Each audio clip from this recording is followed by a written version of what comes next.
Welcome to the Running with James podcast, where every HYROX athlete, OCR competitor, and the everyday runner has a place. We're passionate about building a community that supports, building confidence that empowers, and building champions who rise. Together, we'll push limits and chase what moves us. Remember, when you change your mind, you change your life. Now here's your host, James Wyatt. Calories surplus. Let's roll. Was that action? Huh? Let's go.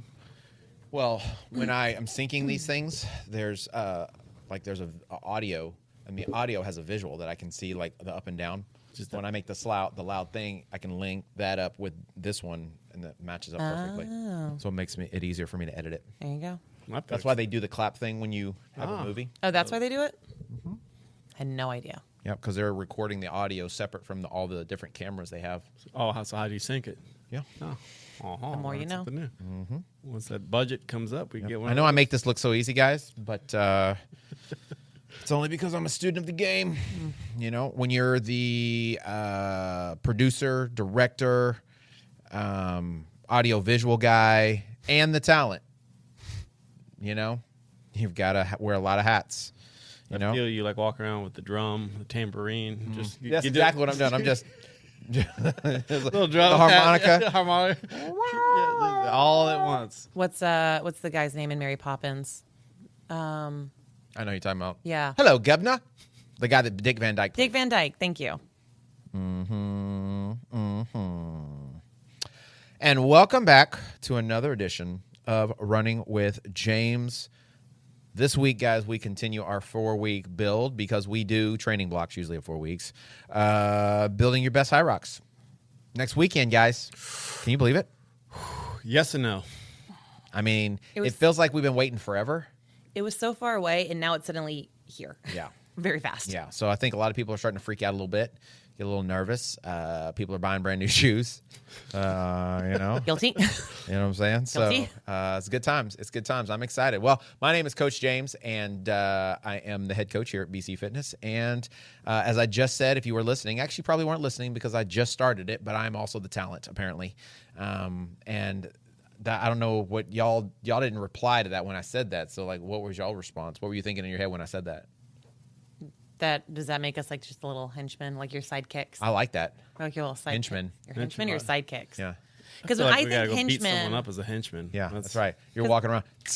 no, see, when I think henchmen, I have a very specific character in my head. Yeah, the guys wearing like the little masks, like the guys that were in you're not gonna like A Christmas Story. No, it's that's too easy. You know her. The contrarian's going to be some. I know. She's Don't you know? From Pride and Prejudice. Those are no. We're going even more. We're going even deeper than that. Panic and Pain. I don't know what that is. From Hercules. The cartoon. Yeah. I know what you're talking about now. The little demon guys running around, but they're like the comedic relief. Mm-hmm. And one's like highly anxious, and the other one's just, I don't know. He's just weird, dumb. So that's us. He's the anxious. So I guess I'm the dumb one. I didn't say that. I didn't assign the characters. Someone's already taking the anxious. Yeah. I think henchmen, when I think henchmen, those are the two characters that immediately come to my brain is pain and panic. Yeah, I guess they were henchmen. That's true. They're I just always henchmen. get the image of like I was saying before, like in the Christmas Story, you know, when he's dreaming of having that Red Ryder BB gun, and they're all coming around, and they're coming in his backyard, and they're wearing like the those mask. Aren't henchmen. Those aren't henchmen. Well, what would you call them? They were the henchmen, literally, of whoever the bad guy was. I would say they were like the gang. They were robbers. They're bandits. They're bandits. But they were the henchmen of whoever the main bad guy was. Oh, I guess. I think they literally called them henchmen. I could be wrong. I mean, I've only seen the movie like 400,000 times. Maybe. Or at least 40 times because I watch it every Christmas. Every year. Christmas Day, 24/7. Or 24 hours. They do play it for 24 hours. They do play Christmas, 24 hours. I usually watch a little earlier than that. We kind of have a rotation where we hit Christmas Vacation. We hit Christmas Story. Grinch. The Grinch, How the Grinch Stole Christmas. And then, what's that other one that... Gremlins? No, it's too much for Olivia. That's too scary for her. That's pretty scary. It's pretty dark. Movie. It's a little scary. Very dark. There's another one that Die Hard, but I don't watch that with Olivia. Yes. So not yet. So henchmen, a faithful follower or political supporter, especially one prepared to engage in crime or dishonest practices by way of service. So all of Does that that mean we're henchmen? could easily describe Lauren, except for the whole political and dedicated, right? To Faith, right. yeah, No, not for me. Not for me. Maybe if it was a cat, I was just gonna she could be a cat's henchman. Oh, without yeah. a doubt. She'd be like, I'll murder somebody. I don't even think I won't for this cat. Get you some catnip. I would. I've introduced these two, by the way. This is Lauren over here to my right. This Panic. is Coach Carlos on my left. And Panic and Pain. Panic and apparently. Pain. Panic and Pain. Pain. You decide. We are the henchmen. So I do have one thing since we brought that up. So last week we talked about the characters and the sitcom. Yes. Who are stereotypes would be archetypes. And it's like people could not wait to come and tell us. And I was very distinct when I said, please comment. They just want to tell you in person. I'm like, dude, we need you to comment on these things because that We want helps the us. engagement. That helps us. That We helps us need when the you engagement, engage people. online. Don't wait to come tell me. Don't wait 4 days to come tell me because it's in person. You think it's going to be hilarious. Do it online. Comment online, please. And then when you get in front of me, we can talk about it. So wait, what did you get? Who told you? One of them was Just in case nobody remembers, we asked what our archetypes, our TV show archetypes would be. And one person said it was that 70s show. And then apparently I was the dad. I could see that. That kept calling everybody a dumbass. But he's also an alcoholic. Is he? I'm pretty sure he's a functioning alcoholic. Yes. Let me just drink a beer. Oh no, that's the mom. I'm sorry, that's the mom. The mom's a functioning alcoholic. So sorry. And then I think he was saying that Lauren was. Can't wait. What did he say Lauren was? This is all from that 70s show? Mm-hmm. My Donna? Oh no, I'm I think you were like a mix between Fez and Mia Kunis. No, I don't even think it was a girl because there's only two, right? But it was like Fez 3 technically. and the Ashton Kutcher guy. That's not a good compliment. That's not a compliment at all. I didn't say it was a compliment. That's I told you what they so said. Why are you mean. expecting a compliment? Because I did get a Phoebe for you. I got a Phoebe. You know what I got? I love the one I got. Jessica Day. Well, From New Girl. New Girl. Yeah, I know. I was like, wouldn't it be probably more like New Girl? And they're like, oh yeah, and they're like, because Lauren would definitely be Jessica. I'd be Jessica. Minus being a teacher, I'd totally be Jessica. Yeah. And that is high praise. No, it's not because she, I love especially in the her. beginning of that show, That was living with the however many dudes because her life was like basically was me 5 years ago. whatever. So, Just exchange the dudes with cats. It is basically It's instead of dudes, it's cats. exactly right. That's exactly right. Yeah. So, but love yeah. her. So, guys, when we ask questions like that, we thank you so much that you're listening, obviously, and you're engaging with us. And you're excited. And you're excited to engage with us, but engage online. Yeah. Get in those comment sections. Make a comment. Help our algorithm out. That will help the algorithm for us, help us continue to grow. And then afterwards, we can discuss it in as much detail as you would like. Okay? And don't worry about the panic you will set Lauren into. Don't worry about it. Just It's leave the inevitable. comment. Yeah. She probably won't. I read the am a comments. little upset about the Fez and the Ashton I could be Kutcher wrong. character. You can ask him when you see him later on. The Ashton Kutcher character, he's like, his thing is he's dumb.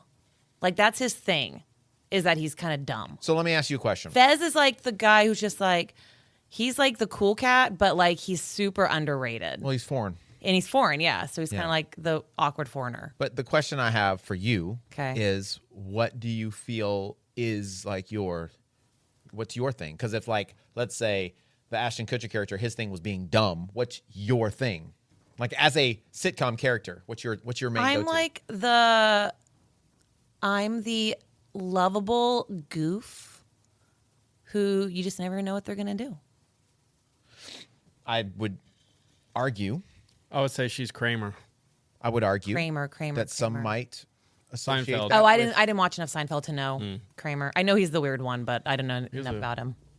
Kind of described. I'm pretty sure that people would describe that Ashton Kutcher character as a goof, because that was kind of his thing. He was like the funny, like he was. that the was his goof thing. of it. Right? He would come and be a goofball, Maybe I need to go back and watch part of it. his goofballness was that he was just like so unaware, and he was just like out of touch. Ooh, you know who else I think I can kind of identify with? Well, maybe not.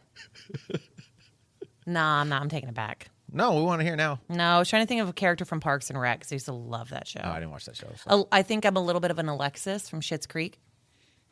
I didn't watch that show either. Like so. Alexis meets David. I think I'm a little bit of the two siblings. Okay. I wouldn't say David. No? No. He's like a neurotic individual. But you're not sarcastic enough. No, I'm not. That's true. Yes, you gotta have that not sarcasm. true. No I'm way. not. Yeah. No. She can't handle Alexis, sarcasm yes. much. Yeah, like that's David. why I mean no. Yeah. I would say Alexis, yes. Yeah. David, no. We'll find it.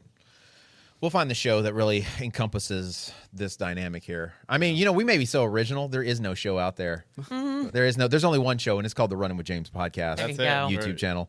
The eclectic bunch. Yeah, we could make a good show though, for sure. We would be one of those really good, I think, reality shows that could also like play as like one of the what was the show that was a reality show, but it wasn't really a reality show, and it started like the big thing that was on MTV. Do you remember? You know what I'm talking about? Like they Big shot Brother? it. Huh? Big Brother? No, The no, Real no. World? It was on MTV. On MTV. No, but it was like the way they did it, like the OC or something, or like the Oh, yeah. what was OC. it? Was it called the OC? Yeah, I never watched it, but I thought that was a sitcom. OC was a sitcom. No, it was a reality show, but they filmed it really like. they filmed it like it was a reality show, but it was scripted. I think like it wasn't actually a reality show. I feel like there was some show, and maybe it was the OC. Or well, the something OC was an actual reality show. Okay. But, I mean, obviously, to reality show. I mean, sure, It's a like lot the of Kardashians, but that was an actual. They were the real selves, like Spencer Pratt, I think, and Okay. I was going to say we'd do something more like the Real Housewives of BC Fitness. No. I feel like we have that kind of energy. Monday No, class. we aren't even close, dude. No, we'll figure it out. There's something that has that dynamic. The challenge is there's only 3 of us, so there's not a lot of shows that just have 3 folk in them. Because the more people you have, the more characters, the more you can play off each other. Charlie's Angels, You know. Three's Company. Those are the only 2 I can think of that have like 3 main characters. You see us and you think Charlie's Angels. Yes. Guess you're. And I'm Leah Charlie. is- I'm and- Charlie. and You're Leah- Charlie. That's I'm it. Bosworth. And I was going to say, and Leah is Charlie. Oh yeah. Leah gets to be Charlie. Leah doesn't talk to us enough to be Charlie. Well, Charlie only comes over the intercom. Do you ever talk to Leah on the intercom? I text her sometimes Okay. when I need something. Okay. All right. Well, today, we are going to be continuing our HYROX talk. We got to get our mind right. And speaking of which, that's exactly what we're talking about. Getting your mind right for HYROX. Your mindset, your mental durability, and really nailing down that inner mind game. So, it's easy. I would say, I say it's easy. You make it look so calm and collected. It's easy to train your lungs and your legs and your strength. I say it's easy to do that. It does take work. It takes discipline. But, I feel like that's something that if you get a good training plan, that shouldn't be a problem, right? But if your mind hasn't been trained as well, how to handle discomfort, pacing, the pressure, the chaos of the event itself, you're going to suffer probably more than you have to, right? I think one of the things that stood out to me the most, the first time I walked into a HYROX venue, and it was like not even a tenth of what it is now. But I remember just thinking, oh my God, there's a lot going on. There's just like the loud music everywhere. You've got like a DJ talking on the thing. You got people running everywhere. You're crossing like You're trying not to get smashed by get people. ran over. Then you got all these spectators. It's just like Store. I would say you're trying to fight people in the store. yeah. It's like there's just so much going on. It's like sensory overload, major sensory overload. And just thinking back to some of the races we've done, I've walked through the venue and stayed there too long, and ended up like being exhausted just from being in the building. Right. So HYROX is definitely like a mental sport disguised as a physical one. And so, whether it's the noise of the venue, the adrenaline of the event itself, the fatigue that stacks up station by station, it's a constant battle between should I keep pushing or back off? Should I keep pushing or should I back off? When do I pace myself? Like, this hurts. I got to slow down. No, you don't. So like getting through that. And so it's definitely one of those things that, I think should be talked about and discussed. And maybe we can today give you some tips on how to prepare mentally for it in a different way than maybe we've talked about in the past. Sounds great. I think just what you said, starting off, like, that venue Yeah. is have a plan when you go in there. Yeah. Like just check in. If you want to Get hit the out. store real quick, maybe just do a quick walk around, just see where the Stations layout and is. stuff are, yeah. Just quick layout. then get the heck out. Yeah. Like we always meet up like somewhere outside the convention center, like at George R. Brown. We go upstairs to the couches up there, and that's like our base. Right. And so it's not till you get half an hour, you start kind of warming up, and we always warm up outside. Yeah. And I think we're fortunate with our venue here in Houston is because George R. Brown does have those windows, so you can be up there kind of relaxing, but also kind of getting to look out over it. That's not see the chaos. And it's not something you get to see at a lot of other venues, but it's funny. I think that's something that we've all had to learn over the years because like you said, when we first started doing it, it wasn't even a fraction of what it is now in terms of the chaos and like that's just the overstimulation. And so it's really easy to be down there and it's easy to get caught up in it. And you'll just like, oh, I'll go down and watch one friend. And then you're yelling and then you're running around chasing that person and it does wear you out. Yeah, no, for sure. So much. For sure. So, I think the mental fatigue is a real deal. There's a study done by Marcora, ET, back in 2009 that said that mental fatigue alone can reduce endurance performance by almost 15%. And so if you're not aware of the mental drain, you may not be aware that there's a physical toll. And you need that 15%, right, when you're talking about HYROX because you are giving 100% effort. And so you don't want to be fatigued before you even go in. So athletes who actually have some sort of structured, mental strategy will not only experience less exertion, but the workload won't seem as great, And so, whether you're talking about stepping away from the venue, not being in there too long, whether you're talking about, self-talk or visualization, one of the things, I'm not like a big, like home what's it called? The chakra. Yeah. Like, one with namaste, earth. all that bull. Yeah. I'm not about that, but I do remember that the first time I did American Ninja Warrior, I was on the starting little platform stage, whatever. And I'm looking down this line, all these different obstacles. And I literally remember standing there. I did a couple burpees because they had to do a break or something. And they were... And you'll stand there awkwardly for like 5 to 10 minutes. For like 15, 20 minutes or something while they were changing cameras or something. And so I was doing some burpees and I started looking down the aisle and I started like visualizing myself through each obstacle. And I just kept watching myself hit the buzzer over and over and over again. And then when I went and I did it, it went by so fast. And like it was really fun, but it wasn't nearly as hard as I thought it was going to be. And then I hit the buzzer and I was like hyped as all get out, right? And so I think there is something to that visualization in that, you're watching yourself go through that and be successful. And that successful play over and over in your head builds that confidence, right? And builds that ability to kind of be able to push through. And so, having a game plan, right? What's your pacing strategy going to be? Like, what are your 1K meter splits going to be? What is, what are your split times for your ergs? How far are you going to push the sled before you take a break? How many burpees are you going to do before you take a break? How long is your breaks going to be? What are you going to do when you get to the wall balls? And so if you kind of go into it with a game plan, that is part of setting up that mental, that mental ability to persevere through the event as it gets hard, because you can always kind of fall back on what is my plan and focus on the plan rather than how you're feeling. I think kind of along with that, as you're out there racing, like the mental, visualization is also out there having, I like to almost have like a mantra. Okay. While I'm out there. So not getting to that, self-talk, you suck or you're hurting right now. It's just kind of like, all right, I always kind of think about no time to bleed. Yeah. Predator. That's just, if you're out there hurting, just you're having that mantra. I don't have time to bleed. That's right. You're just having just something. She doesn't know what we're talking about. Yes, I know. She hasn't committed. I've given up. No, I'm not even trying on her watching Predator. Sorry. But anyways. They're still making them, by the way. I know. Yeah. And they're getting, last one was good. Yeah. Badlands, worth seeing. Yeah. So, but having that go-to to your mind goes to just, using it. Okay, let's go. Whatever it is, just having that to go to versus, getting into that mindset of this is hurting, this is sucking, just kind of having that mantra. Okay, knowing that it's time to kind of, pick it up rather than kind of, thinking about the pain. So that's just one thing that helps me sometimes when I'm out there. Yeah, no, that's good. No, I think I came up with this thing basically, and it's basically I craft a framework, right? And CRAFT is kind of an acronym.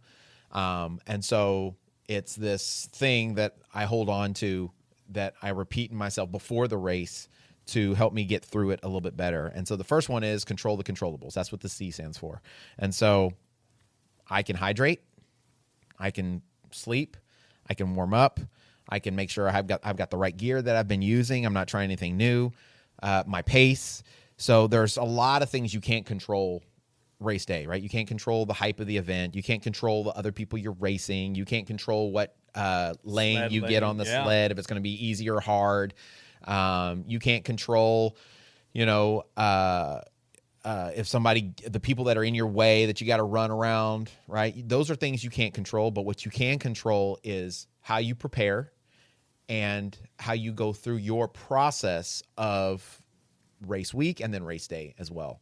So control the controllables and don't sweat the stuff that you have no control over, right? So I think that helps you to relax and helps you to prepare much, much better. The other one is R. So C.R.A.F.T, C.R. would be run your race. Yeah. A lot of people get caught up in, they get to the starting line and they start looking around at who's in and they start looking at this guy's abs, and they're looking over here at this guy's shoulders or this Adonis standing before them, and either they get overtaken by fear and intimidation or they get overtaken by, I've got to show them what I can do. Yes. And so they start running because a lot of people go out like a crazy person. Yeah. And they take off to try to keep up with those people instead of running, their race. And so HYROX can really easily be a trap of comparison. Absolutely. Right? You watch people online and they're like, watch me, follow me to see how to run a sub 60 HYROX, right? Even though they haven't ever ran a sub 60 before, but they're going to tell you how to do it. And so that's the thing we've talked about it before that social media does is it gives you the best image of the best moments and you don't see all the details a lot of times or the negatives, right? So, hey, check me out for my 1 minute and 15 second burpees, right? Yeah. Even though I just walked the lap before I got here and then I crawled the lap after. They medically carried me out on a stretcher. Yes, but I literally had an aneurysm right afterwards. I got number one though. Right. All that matters. So you run your own race. You don't get caught up in chasing other people. And what I find that is, as you're improving, eventually, if your goal is, a certain time or what have you, a lot of times what you can do is you can run your race in the beginning. And if you've been smart and you've paced yourself correctly, you can start using that adrenaline of the race at the end if you're close to someone or they're trying to compete with you to help push you. But if you try to go out too hot and keep up with other people, you don't know what their fitness is like, you don't know what their plan is, then you could blow yourself up and not have the ability to push at the end. You might be following someone that is going out super hot and they're about to blow up at the sleds. Yeah. So you don't know, oh man, I got to keep up with this guy, but he's on, he's going one road to off the cliff. Right. And that's who you're following right there. Like I said, most of the time, if you stick to your race and, stay calm during the ski because it's going to be like you said, I think that's where everyone panics on that skier.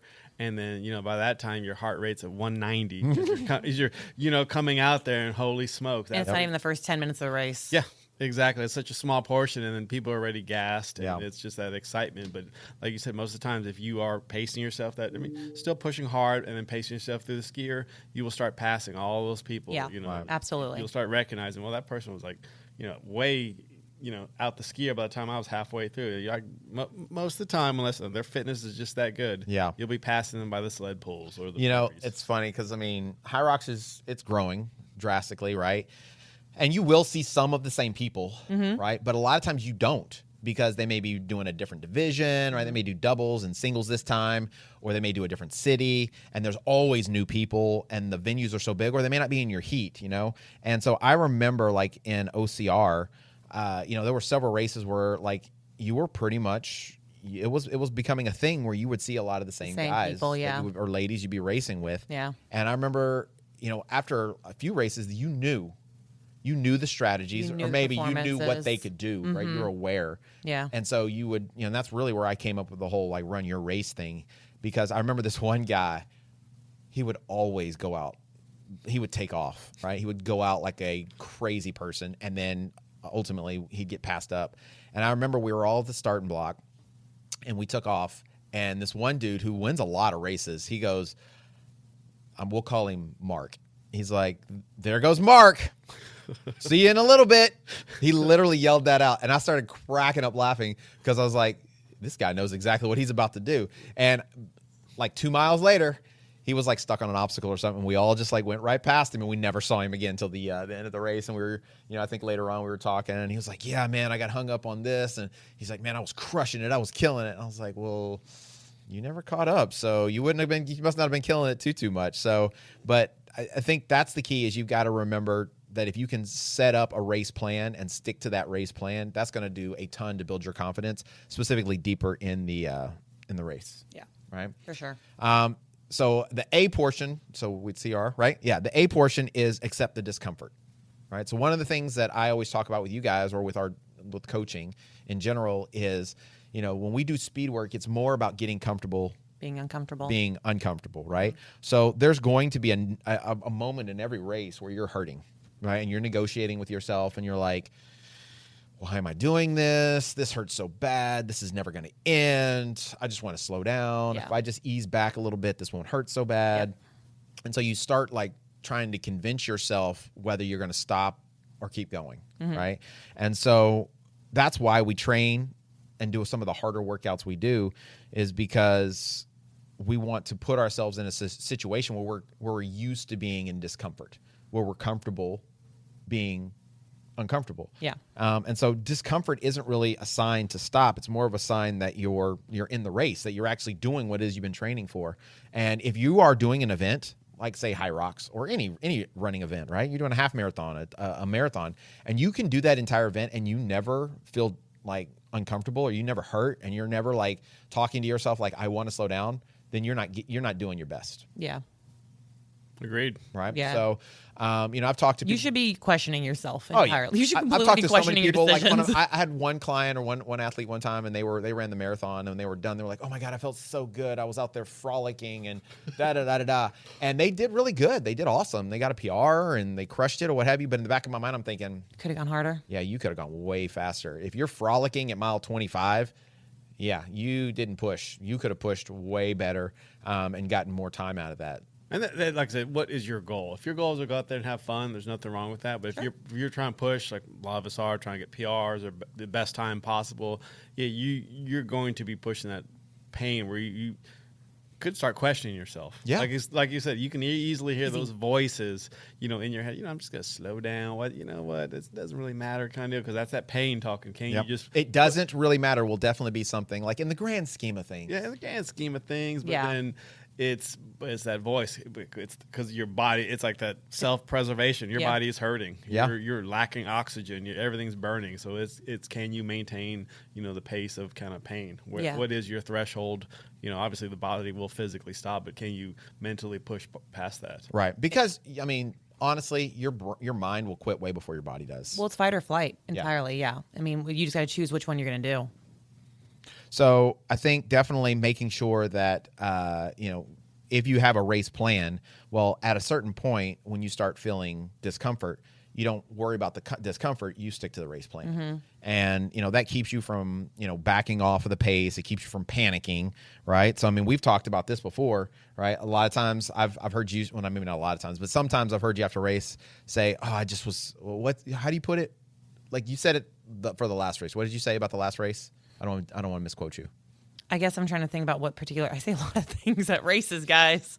But you said you didn't run a certain pace or you didn't do something because you were afraid. I'm always afraid I'm going to blow up. There you go. Yeah, right? I'm afraid I'm going to blow up. So you kind of like get into it, and when you start feeling tired, you panic. Yeah. Right? And so, if you've trained, if you've ran, if you put in the miles, if you've put yourself to a place where you felt like that before, what you really should be doing is you should be reminding yourself, I've been here before. Yeah. I've felt like this before. Yeah. I just got to keep pushing and it'll either go away or I'll just get done and then I'll be able to stop. Yes. Yeah. And that is definitely a big part of it. And you'll definitely, I think you're either on one end, you're on the end that's like, I'm going to go out real hard and just do my best. Like you're going to wing it. Or you're somebody who tends to be like me and you like, I'm afraid I'm going to blow up. I'm going to go so conservative at the beginning, but you're not really giving it the effort you're capable of giving it. And right. I'm very guilty of that. See, I go back to the training, like exactly what you said. If I know I'm hurting, like the half marathon, the last 2 miles, I was like, a lot of the speed work, we're doing like 14 miles. You had me do, I don't know, 3 or 4 fast miles at the end. That sucked. Yeah. You're all of a sudden running a nice, easy pace, and all of a sudden you got to kick it up to your race pace. And that was tough. But at that end of that half marathon, I was like, you know what? 2 miles, I can do that 2 miles on tired legs. I've done it before. I've done it before. Right. And that was like my fastest 2 miles at the end. Yeah. Because it just went back to the training. I was like, I know I can push 2 miles. Even when I don't want to, I can squeeze out 2 miles out of these legs. Yeah, no, for sure. So I think that kind of brings us to the next one, which is the F, and that's focus, right? So focus on the task at hand. So often people will get, especially early in the race, they're like thinking about the wall balls or they're thinking about the lunges, right? And maybe that's partly why sometimes you're concerned about blowing up is because you're thinking, I still have to do the lunges. I got to do these balls. 2 really heavy leg intensive Right. I've got to do things. burpees, and then I got to follow it up with those 2 things, right? Yep. And so, but if you focus on the task at hand, so all I'm concerned about right now is sticking to my pace on this skier. That's all I'm worried about. I'm not worried about going too hot. I'm locked into what I'm doing now. Okay, I'm done. Now it's time for me to go run whatever my pace is, whatever my 1 kilometer time that I've set forth. That's all I'm focused on right now. And then I'm focused on my form. What's my cadence looking like? Am I being consistent? Am I breathing? So you're literally engaged and focused on the thing at hand and not the 7 other things you have to go and do, right? Yeah. And so, when I was younger and doing like cross country and track and stuff like that, I used to like do this negative countdown thing, right? So I would say, when I got to mile 1, I'd say, okay, I've got 2 more miles to go. Yep. And then when I got to mile 2, I was like, all right, I got only 1 more mile to go. So I would do this negative thing, and maybe it helped me. I really don't think it did, because I shifted that, and when I ran like say the marathon, the very first time I did that. Yeah. And so I was like, I only got 24 miles to go. I've only got 20 miles to go. When you say it like that, it doesn't sound very That was encouraging. demoralizing. That doesn't That sound was like it so helped. demoralizing, because even when I got to mile 20, I was like, I only got 6 more miles to go. But in the back of my head, I'm thinking, dude, I still got 6 more miles to go. Oh my gosh. That's like when you see those signs at the halfway point saying you're almost there, and you just kind of want to run over and smack somebody. Exactly, right? So what I've transitioned to do now is I always tell like my athletes, I'm like, let's break the race up into thirds. So, and I call it basically the disciplined start, the consistent middle, the push at the end. And so whatever those thirds are, those are the things I'm focused on in the moment. I'm not worried about what's next. So in the very beginning of the race, so like for HYROX, the first third of that race would be the run, the ski, and the sleds, technically, right? Yeah. And so for me, in those moments, I'm just worried about controlling myself, because that you should feel the best in those moments, because that's still really early in the race, right? Yeah. The first 20 minutes of the event, right? So you should feel good. And if you're not feeling good, you have to assess why you're not feeling good and make whatever adaptations you can. But focus on what it is that you're doing, and not worry about the last third where you're supposed to be pushed, and you're like, well, I'm hurting so much right now, there's no way I'm gonna be able to push by the time I get there. Yeah. You don't know the race. So many things happen in a race, and so many things happen to your body and to your mind and everything else and if you can build positivity on top of itself, right? So if you can just knock one thing down at a time, and you can be consistent, and you're focused on what you're doing, 9 times out of 10 you're going to perform much better. And then that automatically will boost your confidence, and that will boost your energy levels toward the end, because you're like, man, I am crushing this, or I'm doing so good, I'm locked in. All right, let's lock in for these last stations. No, like the task on hand. Sometimes, yes, like you start looking at all the steps, just one step at a time, one burpee at a time, one lunge at a time, or you're just getting in that form, should be automatic. Just maybe looking at all the way down at the end of that lunge is like, just don't even think about it. Do your 4, whatever it is, or your 8. Just break it down like how you should have been doing in practice and training. Do your 8, a couple breaths. All right, I can do another 8, just like that. Just breaking it down. Don't worry about the whole, like you said, the whole length of those lunges or burpees. Just break it down into little sets, mini sets. I found, so like when the track usually, right, we'll be on the field, and we're doing the 50 yards, whatever we're doing, or whatever burpees, lunges, whatever. And I find I really like the lines. I think the lines help me considerably, because I'm just counting lines. That's it, right? So if I'm going to do 10 burpees, I know that I can do 10 burpees in about 25 yards or so, right? Same. So if I know that, well, then I'm just counting that distance, and I'm just looking at that one finite line. I'm not looking all the way down the field that I have to go.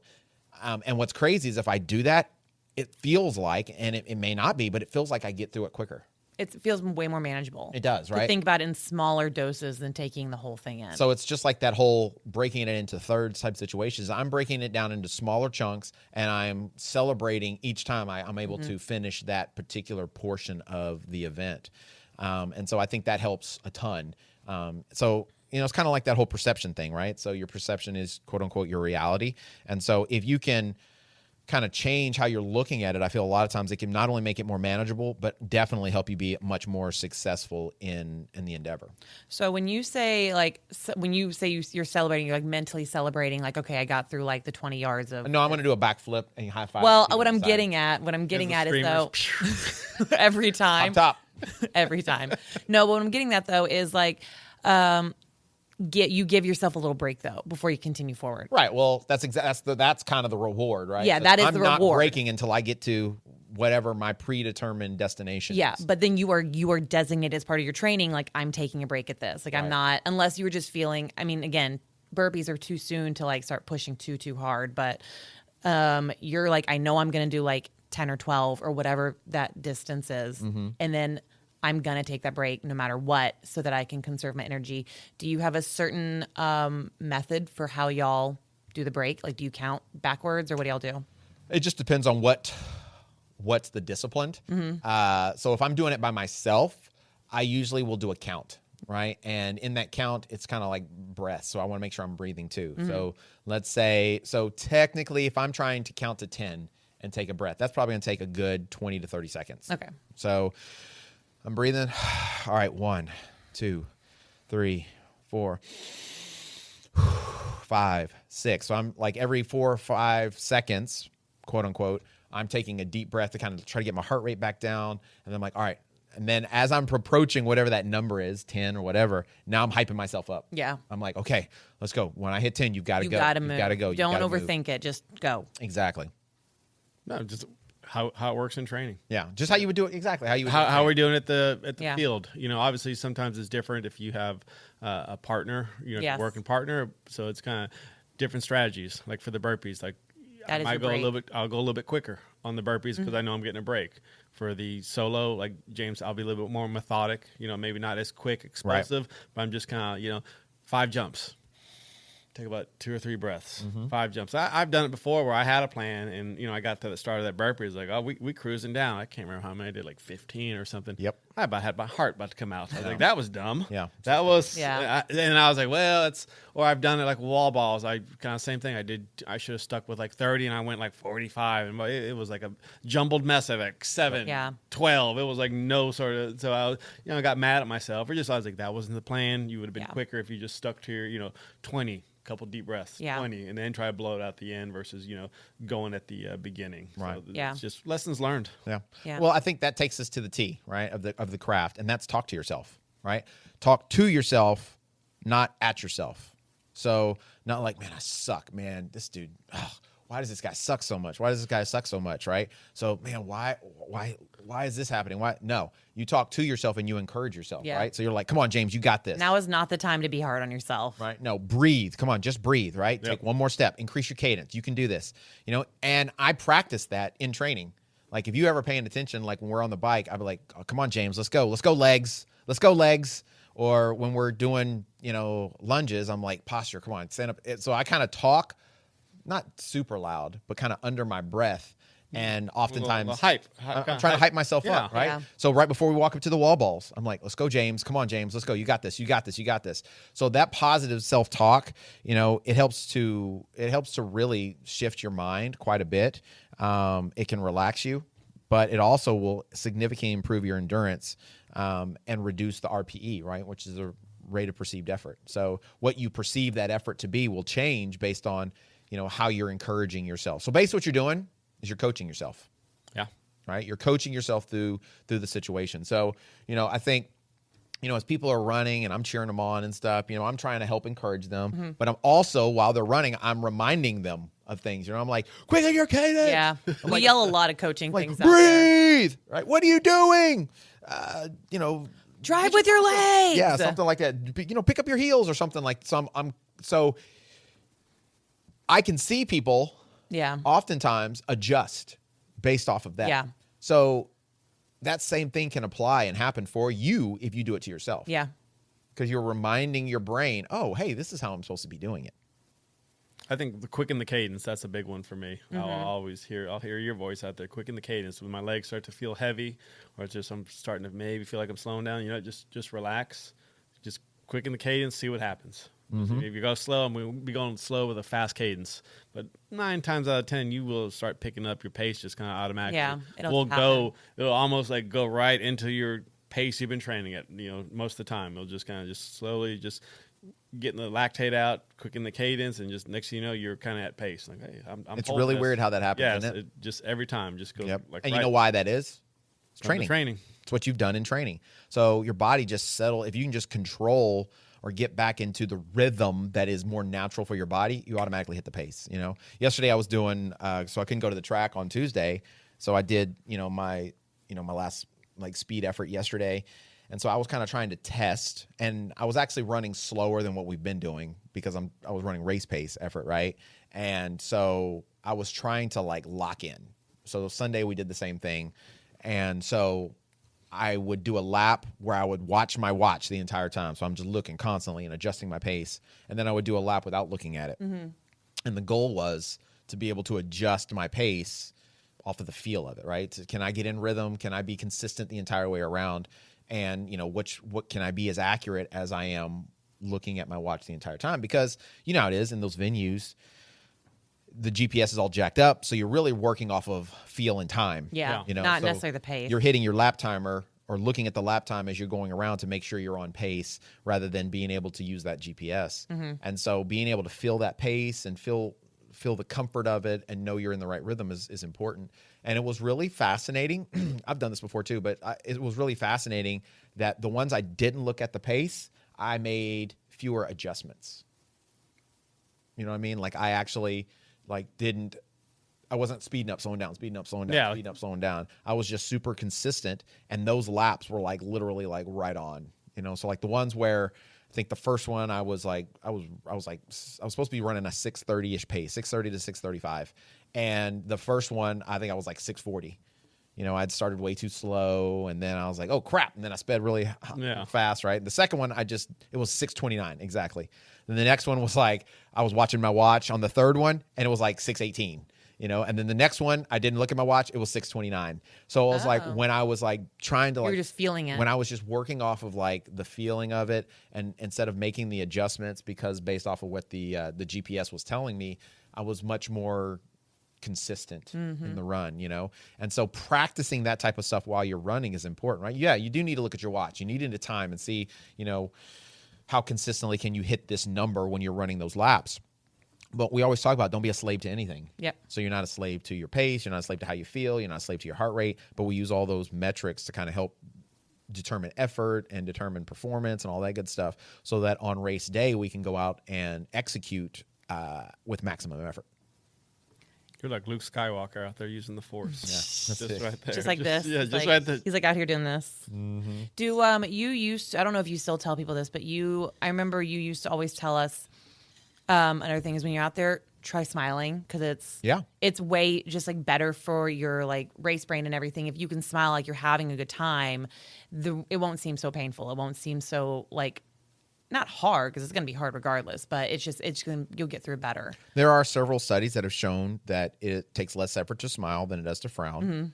In addition to that, as you smile, there's certain hormones that are released that are positive hormones. Yeah. And so smiling can significantly increase your overall performance. Now, I know it's not right to tell a woman to smile, but let's be honest. Ladies, you look better when you smile. You look better when you smile. You look so much better when you smile, and nobody wants to be ugly. Actually, you say that. I remember I did a race with my old partner Laura. Yeah. And I was hurting because she was the fast one, so I was trying to keep with her. And someone I think it was you and Gabby were on the sideline. Y'all were yelling for someone, and Gabby or someone said, "Smile, Lauren," and they took a picture, and I'm just like. I'm like all teeth. I'm like, I'm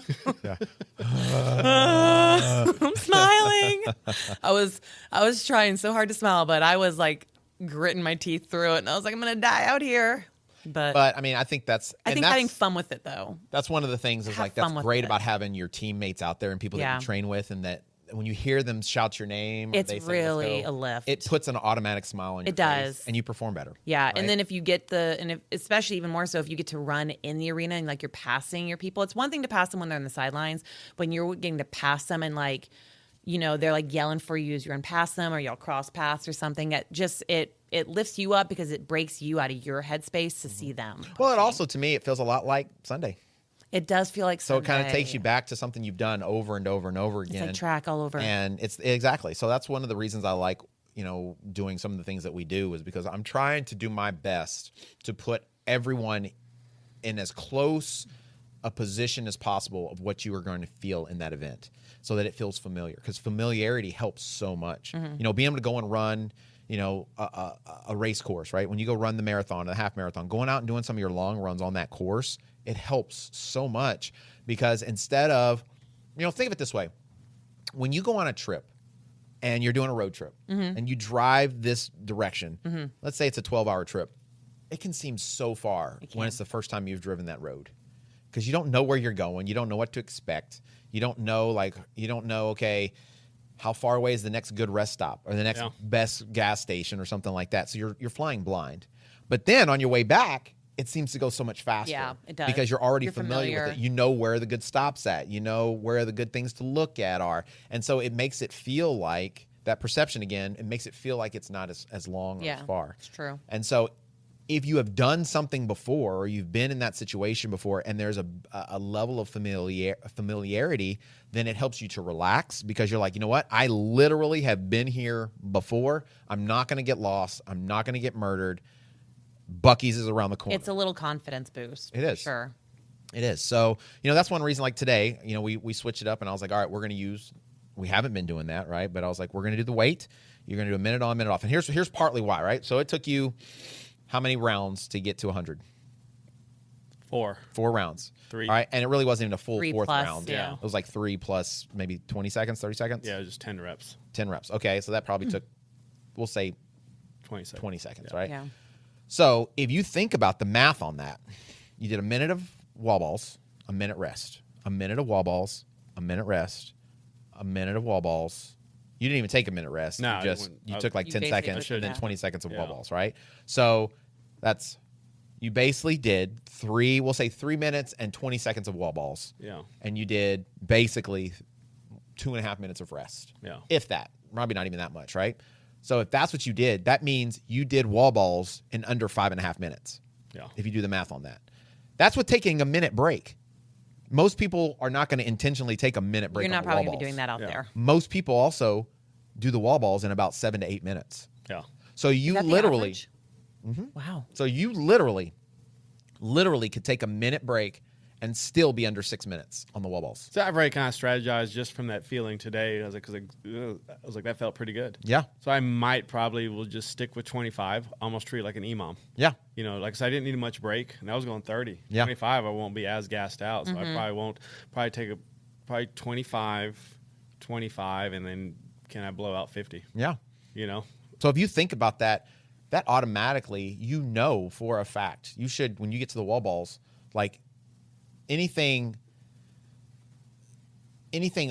like close to 6 would be not a disaster, but it meant that like you were really struggling. Yeah. So you shouldn't be there longer than 6 minutes. Something went awry. Right. But technically you'll be under 5 for sure. Yeah. Well, if you can do that, you know, that means you're going to be doing really well. Yeah. Same thing for all the other stations, right? You can based off the training we've done, you should get a concept of, you know what, bare minimum. So we always talk about in our race, part of our race plan, we come up with an A, B, and a C goal. Mm-hmm. The A goal is everything's just like amazing, beautiful. You know, perfect weather, perfect training block, perfect recovery, perfect body taper. feels great. You're feeling good and you're raring to go, right? Best performance ever. Your C goal is basically just a PR. It's an improvement of what you've done before. It's the base minimum of what you believe you can do. And then your B goal is somewhere in between. Oh. So if you set that for all your stuff, well, you know without a shadow of a doubt. And that's why I always talk about why training is so important and why having a plan and sticking to the plan and working backwards from the event is because you get to that starting line confident. And there's not a question of, are you going to do this, or this, A, B, or C? you know for a fact you're going to. So you have this confidence. Well, that breeds success, because now the more confident you are going into that event, then the better you perform, because now you're not dealing with the fear of what if I trip and fall and my butt explodes? I don't know, right? Or sorry, your pants explode. It happens, people. We'll be doing our anniversary episode next year. For that. I don't doubt that at all. It's the 1 I year should have kept the anniversary. pants. No, right there on the wall. I hang should have. 'em up. Why didn't we put them on the wall? no, we're not putting crotchless pants on the wall. My God. It wasn't quite the crotch. We've only had 3 posts about it. Yeah. Oh my gosh. So I think that if you can craft that strategy, and it's different for everybody, obviously, but if you can like really understand that you control the controllables, right? You race your own race. Don't get caught up in running with everybody else and all these nut jobs out there that have never raced before. If you can accept that you're going to be uncomfortable and get comfortable with that, if you can focus on the task at hand, and then you are willing to talk to yourself, you will be surprised at how well you perform. Agreed. Yeah, fact. Great strategies. Great, points there. People can kind of really sit down this week and kind of form their own kind of game plan. And that's the key. This is the week to structure your plan. This is the week to really finalize that. And I think the devil's in the details. So be detailed. I think a lot of times people don't put real numbers down on paper because they're scared of what the reality of it might be. Mm-hmm. But I think you need to live in reality and not fantasy world, right? I don't think you need to be rolling around like you're a stinking fairy. You got cooing or whatever it is that you do. How do you do it? Is that right? Did I do it right? That was for Patreon only. Yeah, but I mean, do it. Come on, give the people see what they're missing. I don't know. I didn't do it sensual enough. No, you're fine. You're freaking fine. So You're gonna have to check out the Patreon, everybody. Yeah, you do. So that's that would be my my encouragement is to put that down on paper. So if you plan on running a sub 70 HYROX, how are you going to do that? What are your paces? Well, if your pace is 7-minute pace or something like that. So that's like 420 laps, something like that maybe, right? Yeah. Somewhere around there, 415, 420 laps. Okay, well, if you do that 8 times, what's your run time? Okay, now that means if I'm going to be sub 170, that leaves me with this amount of time to do my workouts in. Well, if I'm doing my workouts, what is my erg splits? Well, my erg splits are 210 or so. Well, that means I'm going to be on the erg for at least 4.5 minutes. Yeah. Okay. Well, that's 9 minutes right there. So where's the rest of that time coming from? So be specific so you have a good concept of where you're at and what you're capable of doing. And then that way, when you go out there and execute the plan, you actually have something to execute. So be specific, put it on paper, and then commit it to your memory, right? Or I've seen people write it down on their arms, write it down on a piece of paper, whatever. But have it somewhere where you actually have something that you can commit to. So that way, when you go back and you get into those really tough moments, that's the stuff you can focus on. Focus on that plan rather than, am I going to die? Looking at that full mountain you're about to climb. Right? Looking at the peak that you're not even halfway to yet. Yeah.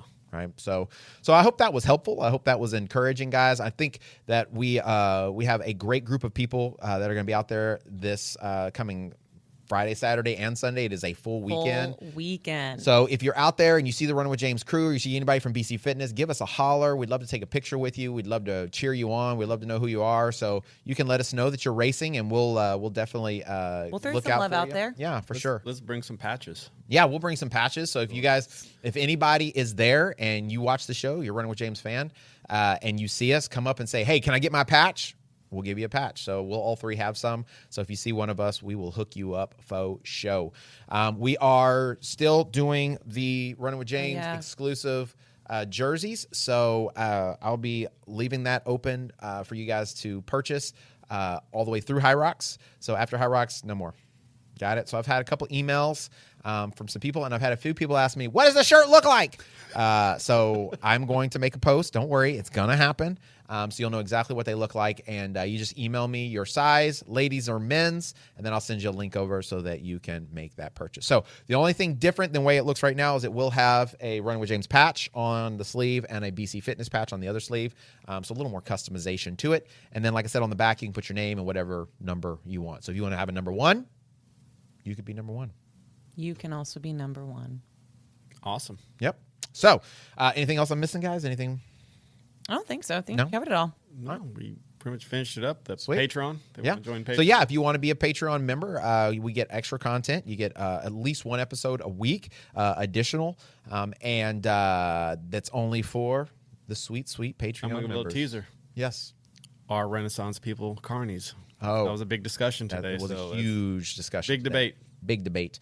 And we found out that they are very successful people financially. So you can check that out simply by going to patreon.com/runningwithjames. And in addition to that, if you want to support the show in other capacities and you want to get some sweet gear out of it, you can go to our website, mybcfit.com, and click the gear button. And we've got all kinds of cool things, T-shirts, hats, shorts. These are both hats. Racing gear. Yeah, these are both hats that are on the site.